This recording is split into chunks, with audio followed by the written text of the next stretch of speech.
Uşaqlar, indi mən sizi qiymətləndirmə edəsiyəm. Deməli, bugünkü məşğələmizdə ən fəal iştirak edən uşaq hansı uşaq oldu?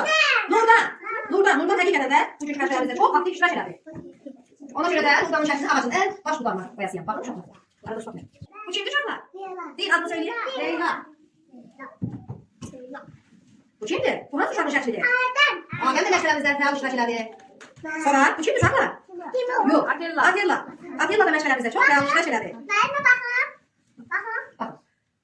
Aferin uşaqlara. Yunus da fəal iştirak elədi məşğələmizdə. Bu kim şəklidir? Yox, Sabiri. Sonra Sabir də məşğələmizdə aktiv iştirak elədi. Bütün uşaqlarımız məşğələdə fəal iştirak elədilər uşaqlar. Aferin, bu da Nazlı'nın şəkli. Bu Amir'in şəkli. Bakın, Amir'in şəklidir bu. Sonra bu İzzətin şəklidir. Bakın, Aycanın şəklidir İzzətin. Şəklidir. Ömrü. Ömrü də məşğələmizdə fəal iştirak elədi. Əlini də məşğələmizdə fəal iştirak elədi. Aferin. Sonra bu Anisadır. Buradan baxın. Onur'un şəklidir. Aferin Onur'a da.